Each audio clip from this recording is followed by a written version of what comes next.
Hello, আসসালামু আলাইকুম। কেমন আছেন সবাই? কক্সবাজার সুগন্ধা শুটকির বার্মিজ মার্কেটের সামনে থেকে ইয়েলো কাপলের পক্ষ হতে আপনাদের সবাইকে জানাই স্বাগতম। বাংলাদেশে উৎপাদিত সামুদ্রিক শুটকির সবচেয়ে বড় অংশ তৈরি হয় কক্সবাজারে। এখন দেশের বাজারে গণ্ডি পেরিয়ে শুটকির চাহিদা এখন বিশ্ব বাজারে ছড়িয়ে পড়েছে। আর তাই প্রতি বছরের এই শীতে পর্যটন মৌসুমকে ঘিরে কক্সবাজার জমজমাট হয়ে ওঠে শুটকির ব্যবসা।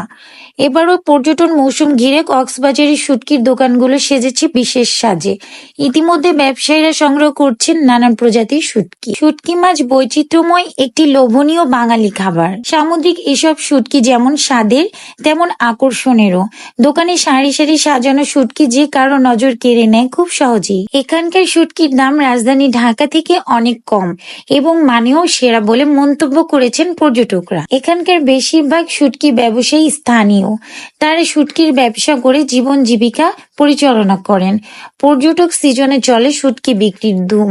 এখানকার দোকানদারদের সঙ্গে কথা বলে ঠিক এমনটাই জানা যায়। কক্সবাজার কলাতলী বিচ পয়েন্টে সুগন্ধা মার্কেট এলাকায়ও চলে শুটকির রাজত্ব। কক্সবাজারের বিভিন্ন বিচে অবস্থান করা পর্যটকদের নিরে ফেরার শেষ দিন যেন থাকে কলাতলী সুগন্ধা মার্কেটের ক্রেতায় ভরপুর। শুটকির দোকানগুলোতে থাকে বেশিরভাগ পর্যটকদের ভিড়। বিক্রেতাদের মুখেও থাকে হাসির ঝিলিক। কক্সবাজার শুটকি মাছের জন্য প্রসিদ্ধ এই পর্যটন শহর।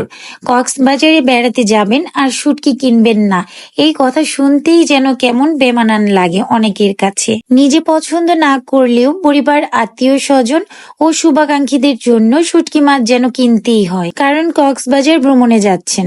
শুনলেই সবাই বলে দেয় যেন ফেরার সময় শুটকি মাছ নিয়ে আসেন। আর শুটকি মাছ প্রেমী মানুষ হলে তো কথাই নেই। শুটকির মধ্যে সবচেয়ে দামি হচ্ছে লাক্ষা ও রূপচাঁদা মাছের শুটকি। বর্তমানে 1 কেজি রূপচাঁদা শুটকি 2000 থেকে 3000 টাকা ও লাক্ষা 4000 থেকে 5000 টাকা কেজি দরে বিক্রি হচ্ছে। প্রতি কেজি কোরাল 1300 টাকা, রূপচাঁদা 2100 টাকা থেকে 2200 টাকা, টুনা 1400 টাকা, বোয়াল 750 টাকা দরে বিক্রি হচ্ছে। এছাড়া বিভিন্ন প্রজাতির মাছ বিভিন্ন দামে বিক্রি হচ্ছে। আপনারা যারা কক্সবাজার আসবেন পরিবার পরিজনের জন্য অবশ্যই শুটকি নিয়ে যাবেন। তো আজ এ পর্যন্তই। দেখা হবে নতুন কোনো জায়গায় নতুন কোনো ভিডিওতে। আল্লাহ হাফেজ।